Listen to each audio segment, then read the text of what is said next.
The worst possible discovery is not that an enemy spy has penetrated your organization. The worst discovery, the one that makes career intelligence professionals wake up at 3 in the morning, is the realization that the agent you've trusted for years, the one with access to your deepest secrets, the one who passed every vetting protocol, was working for the enemy the entire time. Robert Hanssen joined the FBI in 1976. He worked in counterintelligence, the team whose entire job was catching Soviet spies inside American institutions. He was meticulous, religious, brilliant, completely trusted.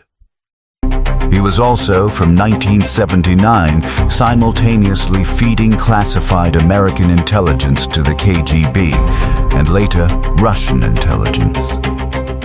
For 22 years, he betrayed the identities of Soviet officers working secretly for the United States. Several were subsequently executed. He disclosed America's nuclear war contingency plans. He revealed a classified tunnel built beneath the Soviet embassy in Washington at a cost of millions of dollars, immediately shut down upon Soviet discovery. He was the most damaging spy in FBI history. And for 22 years, his colleagues, the people whose literal job was catching people exactly like him, had no idea. Build 135, Robert Philip Hanssen was born in 1944 in Chicago. His father was a police officer with a cold, demanding parenting style. People who knew Robert growing up describe a boy who was almost uncomfortably intelligent, but who felt perpetually underestimated, overlooked, not quite seen.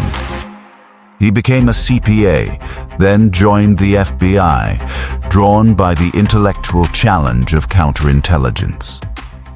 He rose through the ranks.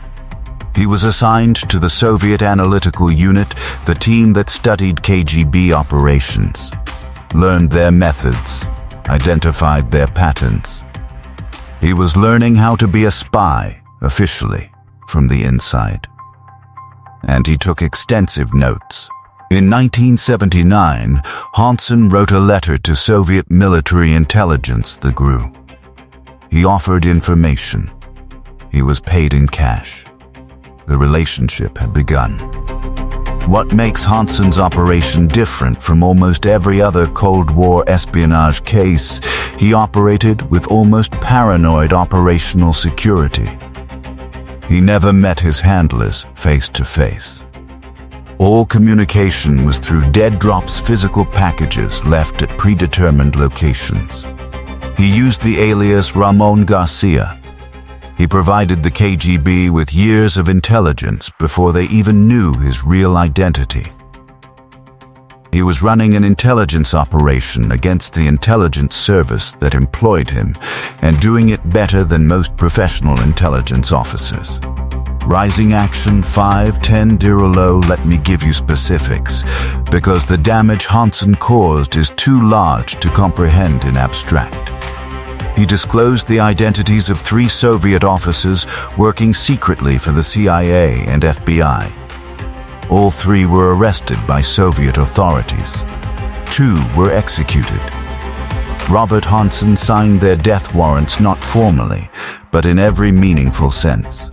He disclosed the classified NSA tunnel beneath the Soviet embassy in Washington, a multi-year, multi-million-dollar intelligence operation.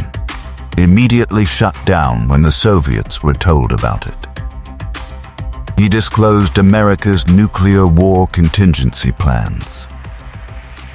Details of satellite surveillance capabilities. The FBI's own technical surveillance methods, meaning the KGB could run operations knowing in advance which techniques the FBI was likely to employ against them.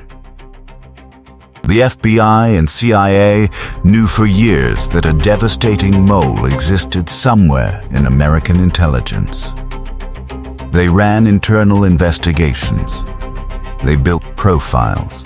They identified a CIA officer named Brian Kelly as the prime suspect, subjected him to surveillance, psychological pressure, and career destruction over years of investigation.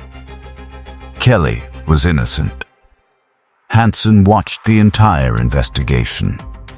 He read the internal memos about the mole hunt. He knew exactly who they suspected. It wasn't him.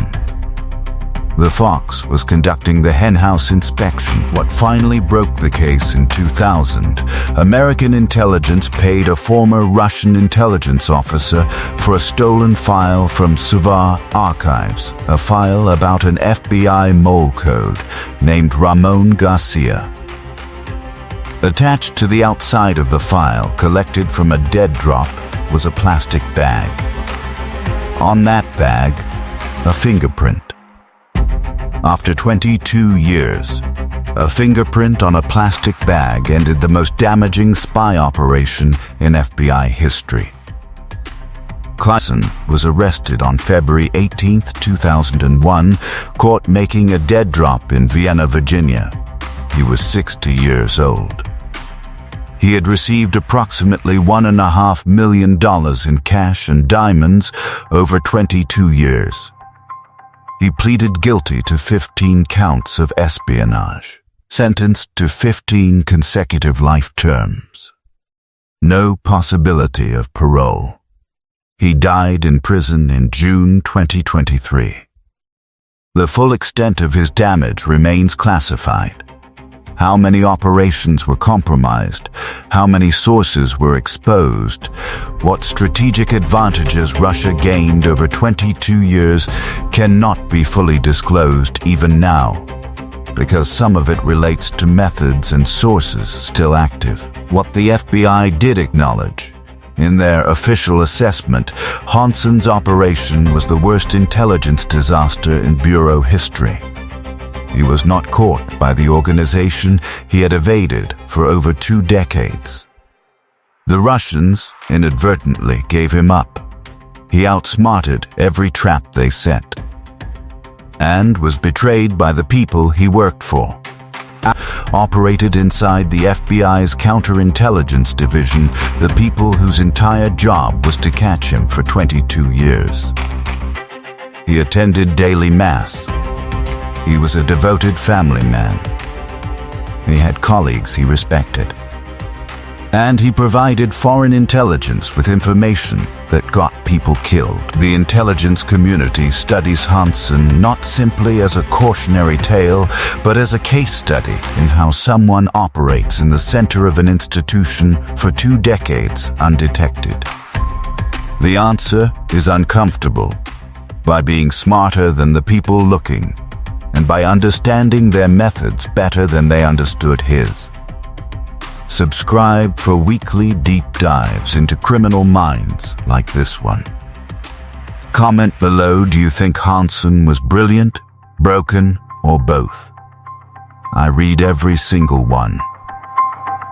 See you next week.